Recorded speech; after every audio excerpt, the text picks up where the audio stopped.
You help again, even though a part of you knows you don't want to. You say yes to giving up your weekend, to setting aside your own plans, because that's what a good person does.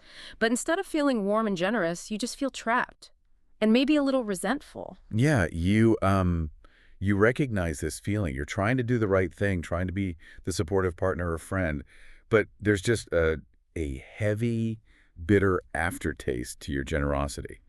It is a very specific kind of quiet exhaustion. It really is. And it feels familiar because we are taught, I mean, practically from birth, that sacrifice is the ultimate currency of love. Right. Yeah. That to give up a piece of yourself for someone else is like the highest possible expression of care. If you really love someone, you put them first, Yes. period. That is the cultural script we are handed, definitely. But this moment, this specific, heavy, resentful feeling that creeps in while you're, I don't know, doing the dishes your partner forgot to do, or while you're driving your friend to the airport at 4 in the morning, it actually holds two honest meanings. And this is where it gets complicated. Exactly. Like, is your resentment just the natural, messy friction of two people trying to share a life?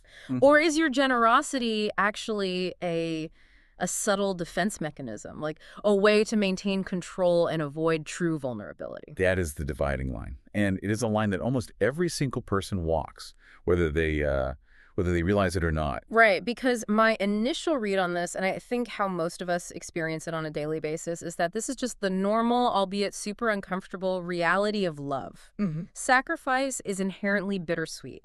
You can fiercely love someone, you can actively want to make them happy, and still feel the sting of giving up your own desires, you know? Yes. It's friction, sure, but it's the friction of two gears actually turning together to make a machine work. Yeah. You can't have a deeply entangled relationship without giving up some of your autonomy. It's the cost of admission. Right.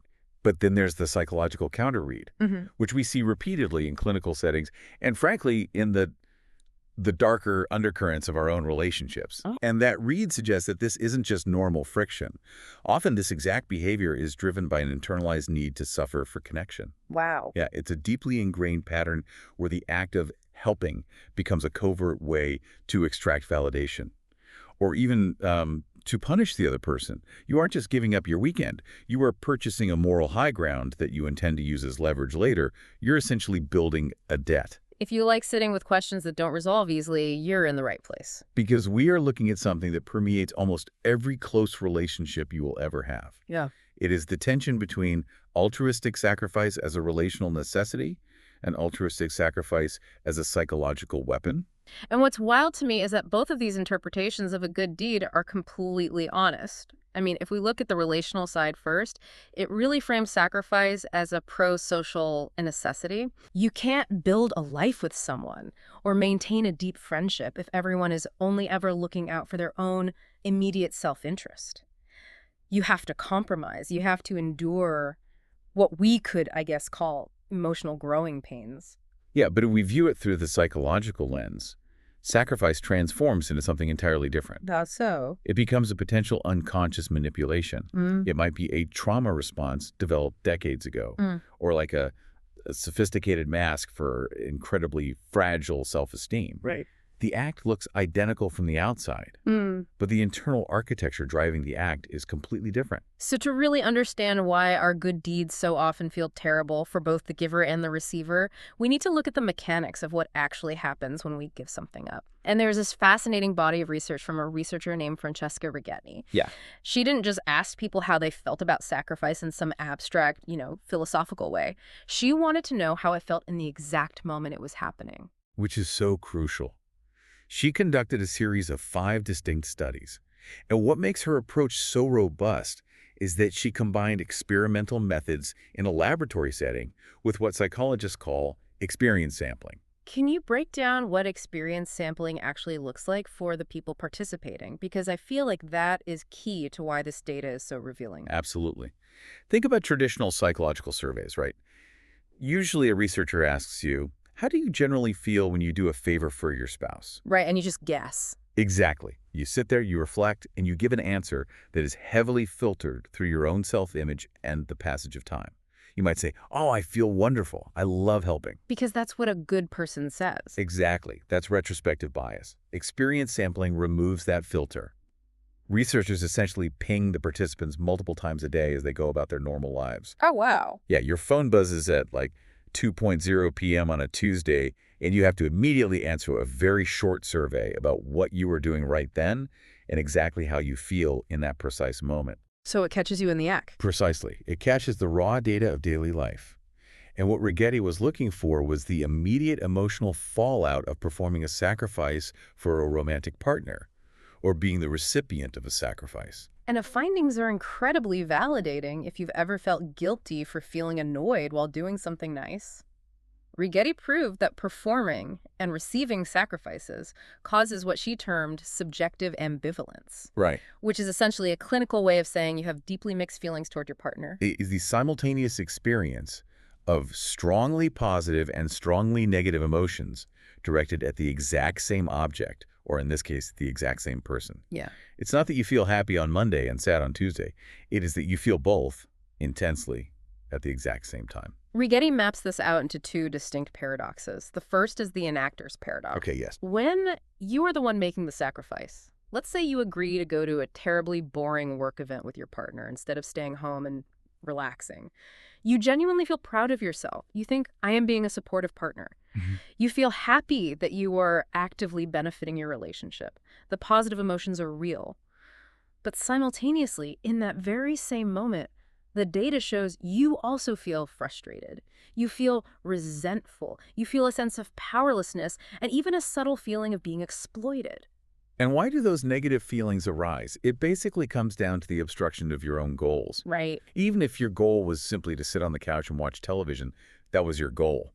By sacrificing it, you have thwarted your own autonomy. Yeah. The human brain does not like having its goals thwarted, even if the conscious mind eagerly agreed to the sacrifice. It creates a profound internal clash. It's like an emotional traffic jam. Your love for your partner is colliding head-on with your instinct for self-preservation and autonomy. But what really surprised me in the research was the other side of the equation, the recipient's paradox. This is where it gets highly complicated. You would assume that if your partner sacrifices for you, you just get to reap the benefits. You get to be happy. Right. If my partner gives up their Saturday to help me paint my office, I should just feel thrilled. And Rigetti's data shows that recipients do feel grateful. They feel deeply appreciated and loved. But the experience sampling caught something else. The recipients also reported feeling intensely burdened by guilt. They felt a sudden, heavy sense of indebtedness. And overall, receiving the sacrifice actually triggered a negative mood in the recipient. Because receiving a sacrifice immediately alters the power dynamic in the relationship. It introduces a ledger. Yes, the ledger. Even if neither of you wants to keep score, the human mind is intensely sensitive to social debts. When someone gives up something for you, you are now in deficit. The gratitude is real, but the anxiety of the newly created debt is equally real. When I was looking at this, the way I visualized it was like a physical workout. When you lift a heavy weight, you are literally creating micro tears in the muscle fibers. The muscle is sustaining damage. Right. But that damage, that tearing, is exactly what prompts the body to rebuild the muscle stronger than it was before. To me, that pain, that subjective ambivalence where you feel resentful and guilty, doesn't mean the relationship is broken. It means the relationship is doing heavy lifting. That is an excellent way to frame the relational lens. The tension is an adaptive stress. It is the necessary strain required to merge two independent lives into one shared system. And you see this heavy lifting so vividly when you look at relationships that have been carrying immense weight for decades. There is this beautiful, heartbreaking 2007 PhD thesis by Alison Hill from Sheffield University. Oh yes, I'm familiar with this one. She studied the dynamics of care in later life marriages.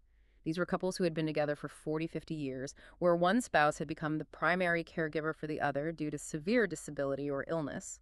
When you look at that scenario from the outside, it looks like the ultimate, purely noble sacrifice.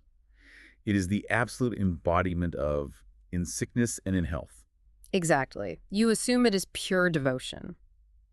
But Hill interviewed these couples extensively, getting past the socially acceptable answers. She wanted to know how they actually survived the daily reality of that sacrifice. Right, the day-to-day grind of it. Yeah. And she found that these couples rely heavily on a psychological mechanism she calls constructed reciprocity. Which means they have to actively, cognitively interpret and balance the scales of their relationship in their own minds, because the physical reality is completely unbalanced. Right. One spouse is entirely physically dependent. They cannot contribute to the household chores. They cannot drive. They cannot offer physical care. The healthy spouse is doing 100% of the giving in the present moment. So to survive that extreme inequity without drowning in resentment, the caring spouse relies on constructed reciprocity. They look back in time. They frame the current sacrifice by saying, well, 40 years ago, he supported me financially while I went back to school, or she raised our 3 children and put her career on hold, so this is my turn. Right. They pull past contributions forward to balance the current scale. It is a remarkable cognitive adaptation. They're keeping the relationship's economy balanced across the span of an entire lifetime rather than just in the present day. But even with this incredibly mature, beautiful, constructed reciprocity, Hill found that both partners are still absolutely marred by deep, pervasive guilt. It never goes away. No, of course not. The active, healthy spouse feels guilty anytime they leave the house to go enjoy themselves because they are leaving their partner behind. And the ill partner feels an agonizing amount of guilt because they know they are hindering their spouse's social life and freedom. They are profoundly aware of the sacrifice being made for them. It's love at its absolute deepest level, but it's heavy. It's that tearing muscle. It hurts them both, but it is the only way they can stay connected. It is a deeply poignant way to look at human connection. And I think that relational lens is incredibly comforting because it normalizes our negative feelings. Yeah. It tells us that our resentment doesn't make us bad partners. It just makes us human. Exactly. But I have to push back here. Okay, let's hear it. Because it is not always just heavy lifting. Sometimes the workout isn't building muscle at all. Sometimes the way you are lifting the weight is actively destroying the joint. It is causing permanent structural damage. Uh-oh. Yeah.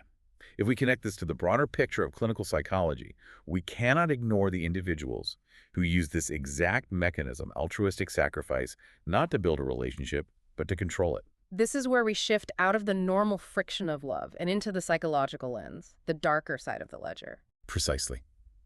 We need to introduce the clinical reality of covert narcissism and a broader psychological concept known as the masochistic character. Okay. If we look at the research and writing of Annie Wright, a licensed psychotherapist who specializes in relational trauma, she does a brilliant job of dissecting covert narcissism. I think when most people hear the word narcissist, they immediately picture the grandiose stereotype, like the loud, arrogant, and incredibly vain person who constantly brags, needs to be the center of attention in every room, and clearly thinks they are better than everyone else. That is grandiose or overt narcissism. And because it is so loud, it is actually quite easy to spot and avoid. Covert narcissism, which is also known as vulnerable or fragile narcissism, is a subtype of narcissistic personality disorder that is much harder to identify. Why is that? It is insidious. Covert narcissists do not demand the spotlight by shouting about how great they are. They hide behind a mask of intense sensitivity, chronic victimhood, and absolute martyrdom. So instead of extracting attention by being the best, they extract attention by being the most put upon. Exactly. They derive their sense of superiority, which is the core of all narcissism, through suffering. They are the most tired, the most selfless, the one who gives everything and receives nothing in return. Whoa. For the covert narcissist, the sacrifice itself is the weapon. It is the weaponization of vulnerability. Brenna shares this incredibly illustrative story in her work that I think perfectly captures how confusing and draining this is in real life. Yes, the story of Marisol. Right. She talks about a journalist named Marisol. Marisol had a friend who openly described herself as an empath. This friend presented herself as incredibly sensitive to the energies of others, always willing to listen, always making sacrifices for her community and her friends. On paper, the ideal friend. On paper, yes. Yeah. Completely. But the lived reality was very different. Over the course of about 3 years, Marisol slowly started to realize that every single conversation they had eventually, subtly swirled back to the friend's own unrecognized sacrifices and her profound emotional pain. How did that manifest in their actual interactions? Well, let's say Marisol called this friend because Marisol had just experienced a major professional failure, like she lost a job or an article she wrote got killed. Marisol was looking for support. The empath friend would listen for maybe 2 minutes, say something vaguely supportive, and then immediately pivot the conversation to a much longer, much more dramatic story about her own recent disappointments. Right. The friend would say, like, I know exactly how you feel. Just last week, I stayed up for 3 nights straight helping my sister with her crisis, and she didn't even say thank you. It's so hard being the only one who cares. So she co-opts the vulnerability. Yeah. Marisol's pain is merely a prompt for the friend to reestablish her own position as the ultimate unappreciated martyr. Exactly. And the result was that Marisol spent an entire year feeling completely exhausted after every interaction, but also feeling immensely guilty. Because she felt like she wasn't doing enough. Yeah. She kept wondering, am I just a bad, uncharitable friend? This person is clearly suffering. She clearly does so much for others. Why do I feel so suffocated by her? Marisol couldn't trust her own exhaustion because the friend was playing the role of the ultimate sacrifice maker so perfectly. And that confusion is the hallmark of interacting with a covert narcissist. Mm. The plausible deniability is baked right into the behavior. You cannot accuse them of being selfish, Yeah. because all they talk about is how much they do for others. Yeah. But beyond narcissism, there's another psychological framework we have to look at here. The Chicago Psychoanalytic Institute provides a very deep dive into what they call the masochistic character. Now, when people hear masochistic, they usually jump straight to the physical or sexual definition, enjoying physical pain. But that's not what the Psychoanalytic Institute is talking about here, right? No, this is about moral masochism. It is a concept that was actually first outlined by Sigmund Freud.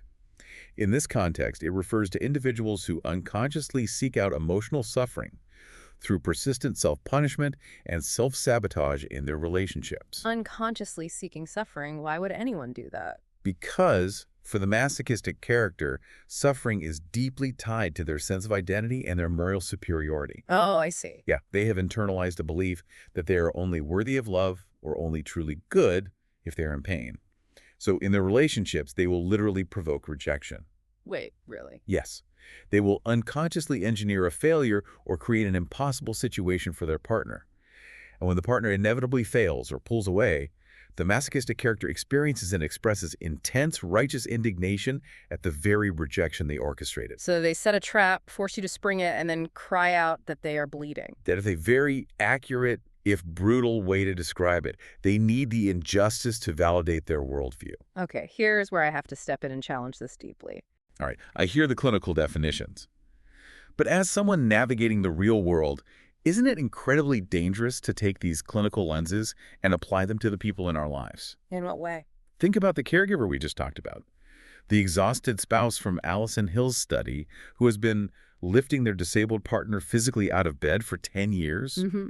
If that caregiver gets exhausted and complains or sighs heavily while doing the dishes or talks about how tired they are we really supposed to look at them and secretly diagnose them as a covert narcissist? I see your point. Are we supposed to say they are a masochistic character engineering their own suffering?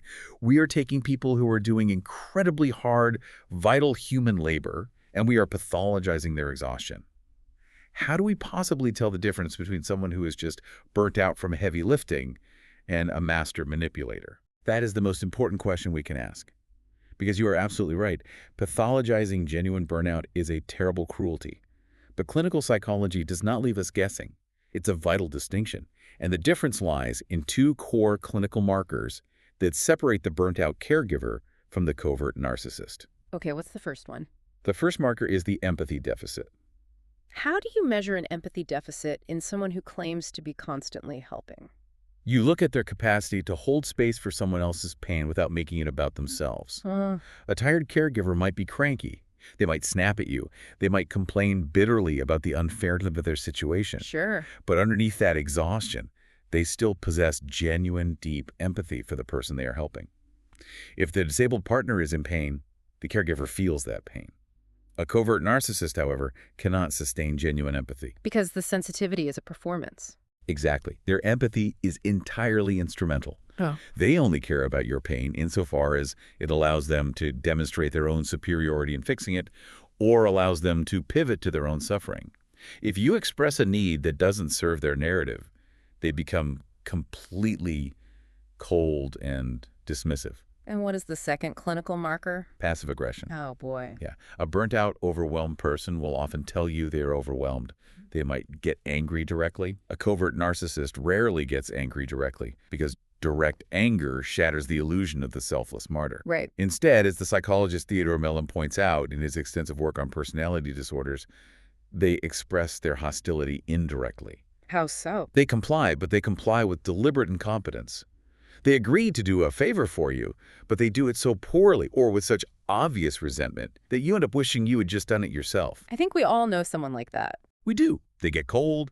They conveniently forget to do things they promised to do. They use their ongoing, loudly broadcasted sacrifices to keep you tethered to them, guilt-bound, and constantly walking on eggshells, guessing what you did wrong. Ah, okay. So they don't yell at you for not appreciating them. They just sigh very, very heavily while emptying the dishwasher, making sure you hear every single clink of the plate so you know exactly how terrible you are for making them do it. Yes. It is an indirect expression of hostility that maintains plausible deniability. Yeah. If you say, "Are you mad at me?" Hmm. they will look shocked and say, "Mad. No, I'm just so exhausted from doing everything around here, but it's fine. I'll handle it. I always do." It is a trap. Okay, so that clarifies the distinction immensely. It's the difference between expressing pain and weaponizing pain. Exactly. So let's take these two lumses, the relational friction of genuine love and the psychological manipulation of the martyr, and look at how they actually show up in our daily habits. Let's look at a behavior almost everyone is familiar with, people-pleasing. We pulled a source for this deep dive from a massive Reddit discussion forum focused on emotional intelligence. And the conversation happening there perfectly captures the societal paradox we are caught in. People-pleasing is a fascinating behavior to analyze because the cultural narrative around it is shifting so rapidly. Right. Historically, people pleasers were just seen as nice. But now, with therapy speak becoming mainstream, people-pleasing is widely recognized as a trauma response. Specifically, it is categorized as a fawn response. Fight, flight, freeze, or fawn. Exactly. The fawn response develops in childhood. It develops in environments where keeping the peace, placating a volatile caregiver, or completely burying your own needs was literally the only way to stay physically or emotionally safe. Yeah. The child learns to aggressively anticipate the needs of others to prevent an explosion. They become hypervigilant appeasers. It is a brilliant, highly adaptive survival mechanism for a terrifying environment. It is, and that is why the paradox in this Reddit discussion was so striking to me. Society constantly demands pro-social cooperation. We are expected to be accommodating, polite, and helpful. Right. Yet, in this forum dedicated to emotional intelligence, you see self-described healthy people openly stating that they actively hate people-pleasers. They write about how they intentionally distance themselves from anyone who seems too accommodating. Which, if you view people-pleasing purely as a survival mechanism of a traumatized person, seems incredibly harsh. It feels like punishing someone for their own coping strategy. That was my exact reaction. I wanted to push back on these commenters. I thought, hold on. We're taking people who have literally been traumatized into a fawn response, people who learned as children that they have to absorb everyone else's needs just to stay safe, and we're rejecting them. That feels incredibly unfair. They aren't trying to manipulate you. They're just trying to survive. But if you look closely at why those individuals distance themselves, it clicks perfectly into the psychological lens we've been discussing. The healthy people aren't rejecting the trauma, they're rejecting the mechanics of the behavior. Right. When I dug into the comments, one phrase kept popping up. The healthy individuals detect a fundamental lack of authenticity. One commenter noted that people pleasers keep a one-sided scorecard. A one-sided scorecard. Explain how that functions in a friendship. So the people pleaser is constantly making sacrifices. They're always offering to pay, always driving, always agreeing to whatever movie you want to see. But the crucial detail is that nobody actually asked them to make these sacrifices. They are volunteering for a martyr role you never assign them. And because they are human, they eventually get exhausted. The unexpressed needs pile up, and inevitably it leads to a resentful explosion. Yeah. They snap over something tiny. Or, what happens more often, they just ghost you. They vanish and abandon the relationship because they are so entirely depleted. And how does the other person feel? The other person feels completely blindsided and deeply manipulated. The healthy person feels like they were unknowingly participating in a transaction they never agreed to. Right. The pleaser was essentially loan sharking their generosity. They were handing out favors, pretending they were free, but secretly compounding interest on a debt the other person didn't know they were accruing. Loan sharking generosity. That is a phenomenal phrase. It perfectly captures the covert hostility of unasked for sacrifice. Yeah. And if we scale that concept up, moving away from our personal habits and looking at a macro societal level, we encounter the phenomenon of pathological altruism. This is where the concept gets truly dangerous. Yes. There is a groundbreaking volume edited by Barbara Oakley on this exact topic. The basic premise of pathological altruism is that an unhealthy, obsessive focus on others can actually result in severe, unanticipated harm. It is altruism that has lost its connection to reality. What's a concrete example of that? The most classic visceral example is animal hoarding. Oh, wow, okay. If you talk to an individual who is hoarding 70 cats in a small house, that person truly, deeply believes they are a savior. They believe they are making a profound sacrifice to rescue those animals from the streets or from shelters. Right, they see themselves as the hero. In their own mind, their motive is pure altruism. But the physical reality is that they are subjecting those animals to horrific, neglectful, unsanitary conditions. Their help is actually a form of severe abuse. The intention is care, but the mechanical result is destruction. Exactly. Or consider codependency in the context of addiction. A parent might continually bail their adult child out of jail, pay their rent, and lie to their employer to cover for their substance abuse. Which feels like love to them. Right. The parent frames this as, I am just helping my child. I am sacrificing my savings for them. But Oakley's framework shows that this help is actually pathological. The parent is actively supporting and enabling the addiction, preventing the child from facing the consequences necessary for recovery. The altruism is actively killing the recipient. The analogy that came to mind when I was reading Oakley's work was watering a plant. Imagine you have a house plant and you want it to thrive. So you water it and you keep watering it every single day, pouring cups of water into the soil. From the outside, anyone walking by says, oh, what a dedicated gardener pouring so much time and resources into that plant. Right. But beneath the soil, the excess water is literally displacing all the oxygen. The plant is drowning, the roots are rotting, it looks like nurturing, but you are suffocating the organism with too much intervention. You are removing its ability to breathe and grow its own root system. That is an incredibly accurate metaphor. Yeah. The pathological altruist is drowning the object of their care. And Oakley even extends this concept into the political and social realm. Really? How so? She analyzes how extreme ideological movements are often fueled by righteous indignation and a pathological desire to help a specific group. The altruist becomes so convinced of the absolute purity of their cause and their noble role as a savior that they become willing to inflict catastrophic destruction on anyone outside their group to achieve it. Wow. The greatest atrocities in history are often committed by people who are entirely convinced they are acting altruistically. Which brings us to a fascinating, deeply uncomfortable psychological mechanism. If pathological altruism exists and loan-sharking generosity exists, it perfectly explains why we so often absolutely hate being on the receiving end of good deeds. Yes, we do. We have this cultural expectation that receiving a gift or a favor should make us happy, but so often it makes our skin crawl. To understand why, we have to look at the work of Sam Vaknin. He writes extensively on personality disorders and the darker aspects of human interaction. He unpacks the psychological reality behind the old cynical saying, no good deed goes unpunished. Vaknin argues that when someone helps you, especially when you didn't explicitly ask for it, it doesn't just trigger gratitude, it often triggers immense cognitive dissonance. Because the cultural script says, smile and say thank you, but your internal alarm bells are screaming, danger. Exactly. Vaknin explains that receiving unsolicited help causes a narcissistic injury. Okay, unpack that term. What is a narcissistic injury for someone who isn't a clinical narcissist? We all have a baseline level of healthy narcissism, a need to feel competent, autonomous, and self-sufficient. When someone swoops in to help you, the very act of them helping highlights your own inferiority in that moment. It highlights your helplessness or your lack of resources or your neediness. It forces you to confront the reality that you could not handle the situation on your own.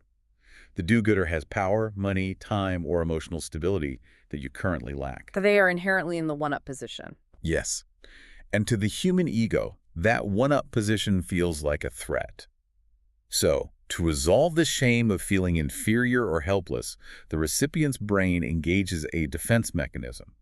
Vaknin calls this the recipient's paranoia. We have to find a way to tear the do-gooder down so we don't feel so small. So we start assuming they have an ulterior motive. We almost have to. The ego demands it. We think they're just doing this to make me look bad in front of the boss. They're just trying to humiliate me. Or worse, they are trying to trap me in a debt I can never repay so they can control me later. Yeah. We project Machiavellian, sinister motives onto the altruist to protect our own fragile ego. We conclude they are fake, or manipulative, or even mentally unstable, because accepting that they are engaging in pure, unadulterated altruism makes us feel unbearably small and indebted. It is so incredibly cynical, but it feels so true to the human experience. And what is amazing is that this isn't just a psychological theory. This suspicion of unfairness, this intense sensitivity to the motives of others, is actually hardwired into our physical brains. It is biological. You are referring to the neurological data. Yes. There is a brilliant ERP study published in Frontiers in Psychology. ERP stands for Event-Related Potentials. Essentially, the researchers put an EEG cap on participants. That's the cap with all the little electrodes that measures electrical activity in the brain in real time down to the millisecond. Right. And they had the participants observe something called a dictator game. Walk us through the exact setup of the dictator game, because the parameters are crucial for understanding the brain response. Okay, so imagine three people. You have the dictator, you have the receiver, and you have the third party. The dictator is given a sum of money, let's say $10. Their only job is to decide how to split that $10 with the receiver, who is a total stranger. The receiver has no power, they just have to accept whatever the dictator decides. A pure exercise of unchecked power. Exactly. Sometimes the dictator is fair and splits it 50-50, $5 each. Sometimes the dictator is greedy and unfair, keeping $9 and giving the receiver only $1, a 90-10 split. Now, the person wearing the EEG cap in the scanner is the third party. They aren't getting any of this money. They are just watching the transaction happen. But the researchers give the third party a choice. They are given their own separate pot of money, and they can choose to spend their own money to financially punish the dictator for being unfair to the stranger. This is the concept of third-party punishment. It is the definition of a costly social intervention. You are paying a personal cost to enforce a social norm of fairness, even when the unfairness didn't impact you directly. Exactly. And the researchers divided the participants into two groups based on personality surveys. High altruists, people who generally prioritize fairness and helping others, and low altruists. What they found in the brainwaves is absolutely stunning. Tell me. They were specifically looking at a brainwave called the medial frontal negativity, or MFN. What does the MFN signify in neuroscience? The MFN is an automatic, subconscious brain response that occurs when our expectations of social norms are violated. And the crucial detail is the timing. The MFN peaks between 200 and 350 milliseconds after you witness an event. This is happening in a third of a second. It happens long before you even have time to consciously process what you saw, let alone formulate a philosophical opinion about it. It is a reflex. For the high altruists, seeing that unfair 90-10 split triggered a massive MSN spike in their brains. Their neurology literally registered the unfairness as a profound, jarring violation. Wow. And because of that intense biological reaction, they were highly likely to pay their own personal money to punish the free-riding dictator. But the low altruists showed the exact opposite brain pattern. Really? Yeah. For them, seeing a fair 50-50 split actually triggered their MFN. Their brains were surprised by fairness. That is a staggering finding. It changes everything. It shows us that the drive for fairness, the anger we feel when equity is breached, and our suspicion of one-sided transactions, it isn't just a polite social construct we learned in kindergarten. It is biological. We are physically wired to monitor the social ledger. More people carry both sides of this than you'd think. Yeah. We all carry that biological, instantaneous drive for fairness right alongside the complex psychological defense mechanisms that make us suspect everyone else's motives. So what does this all mean for us? How do we actually sit with both of these realities in our daily lives? Because we've established a deeply contradictory picture. Oh, yeah. On one hand, you can genuinely love your partner. You can want the best for them, and you can still feel trapped and resentful about the sacrifices you make for them. That's Righetti's subjective ambivalence. It's the tearing muscle of normal love. And at the exact same time, in the exact same relationship, you might be utilizing those very sacrifices to unconsciously guilt trip them. You might be keeping a one-sided scorecard to ensure they stay tethered to you. That is the psychodynamic masochistic lens. It feels like we are caught in a trap where every good deed is suspect. We can't force a tidy resolution here. We can't just say lens A is right and lens B is wrong. No, we can't. But what the research makes incredibly clear is that there is a real, measurable danger in leaving this tension unresolved. Going back to Righetti's data, she didn't just measure the ambivalence in the moment, she tracked those couples for a full year afterward. And she found a crucial data point. The level of high subjective ambivalence a person felt during those daily sacrifices directly predicted actual breakups 1 year later. So the ambivalence is not harmless. Not at all. We cannot just ignore these mixed feelings. We cannot just push down the resentment and say, well, I'm a good person. I should sacrifice. I shouldn't feel annoyed. Mhm. If we ignore the pain of the tearing muscle, it slowly poisons the relationship. The hidden scorecard eventually bankrupts the connection. It does. And this is where psychodynamic techniques offer a vital, actionable perspective. Specifically, the concept of mutual influence. In any relationship, whether it's a marriage, a friendship, or even a professional dynamic, any outcome is the responsibility of both people. The literature from the Chicago Psychoanalytic Institute is fascinating on this because it explicitly warns therapists about falling into these exact same traps with their clients. Wait, you're saying highly trained therapists become people pleasers in their own sessions? Absolutely. It is a known clinical hazard. Imagine a therapist working with a highly demanding, volatile client, perhaps someone with severe borderline personality traits. Right. The client might be verbally abusive, constantly testing boundaries, calling at all hours of the night, demanding extra time. The therapist, wanting to avoid a conflict, or perhaps driven by their own narcissistic need to be the ultimate altruistic healer, starts pacifying the client. They fawn. They fawn. They extend the sessions past the allotted hour. They reduce their fees without being asked. They silently absorb the verbal abuse. The clinical term for this is masochistic submission. Masochistic submission. Wow. The therapist submits to the suffering, believing they're being noble. But the psychoanalytic literature is crystal clear. This helps no one. It does not heal the client. It just fuels a power imbalance and rewards the client's pathology. The therapist is actively participating in a sadomasochistic enactment. They are co-creating the toxic dynamic. Exactly. We train each other how to behave. Mm-hmm. If you constantly sacrifice without boundaries, you are training your partner to be entitled. Okay, so if we are both responsible and we train each other through these subtle interactions, how do I actually break the cycle? How do I stop keeping a scorecard without just feeling like a total doormat? Right. That's the big question. Because that's the impossible choice we face. If I say no to helping my friend move, I feel overwhelming guilt. If I say yes, I feel burning resentment. It feels like a lose-lose. The context here, the only way out of that lose-lose binary is the absolute necessity of rigorous emotional honesty. You have to recognize your own capacity for these covert enactments. The psychodynamic literature suggests you must brutally, quietly ask yourself a question in the exact moment you are deciding to make a sacrifice. You must ask, am I being masochistic or sadistic in this moment? That is a terrifyingly honest question to have to ask yourself. It is uncomfortable, but true altruism requires self-awareness of our own darker motives. You have to interrogate the impulse. Yeah. Are you giving up your weekend to help your friend move because you freely choose to, from a place of abundance, expecting absolutely nothing in return?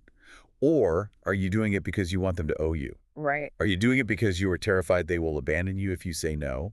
Are you doing it so you can complain to your other friends about how much you do for everyone? You have to find the invisible string attached to the gift. It is the only way out of the trap. Mhm. If you find the string, you have to acknowledge it. And if we zoom out, connecting this tension to something larger, to childhood, to our deep concepts of love, and to our core identity, we can clearly see where this all starts. None of this happens in a vacuum. No, it doesn't. These masochistic patterns, the covert narcissistic traits, the fawning people pleaser, these are not innate personality flaws. They're adaptations. They develop in childhoods where emotional expression was punished. They develop in environments where love was conditional. Yes. If you grew up in an environment where your anger, your frustration, or your autonomous needs were met with withdrawal, coldness, or rage from your caregivers.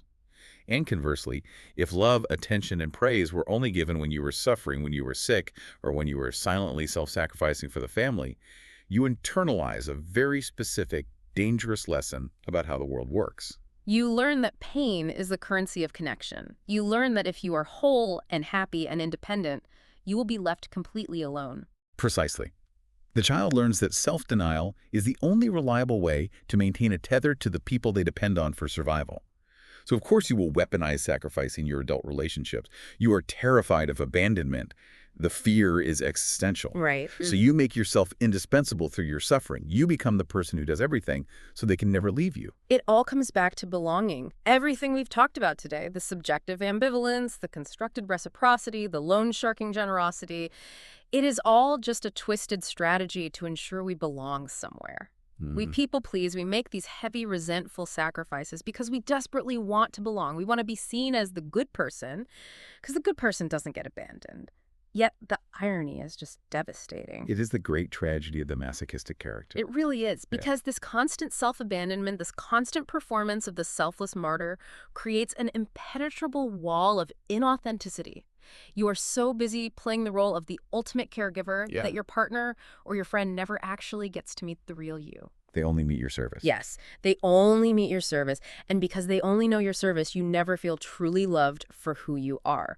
The very strategy you are using to secure intimacy is the exact mechanism preventing true intimacy from ever forming. Which leads to a quiet, but I think profound realization for anyone who finds themselves stuck in this pattern. Perhaps the most truly altruistic thing you can do for someone you love is to stop sacrificing for them if you cannot do it without keeping a scorecard. Wow! Just stop helping. If the help is poisoned with hidden resentment, yes, stop.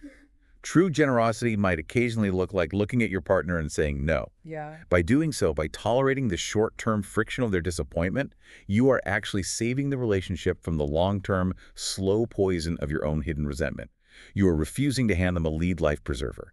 You are demanding that the relationship survive on authenticity rather than on debt. If this conversation felt true for you, both sides of it, you're always welcome here. You can subscribe to Leone Patterns and keep sitting with us. Because there are always multiple truths in the room, and none of them are simple. Today, we looked at the profound beauty and the inevitable, messy pain of giving up a part of yourself for someone else. We explored the bittersweet reality of human connection, where real love actually requires heavy lifting.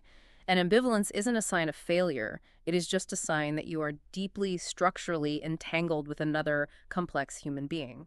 And we also looked at the shadow side of that entanglement, the absolute necessity of examining our own wounds, our own traumas, and our own hidden motives.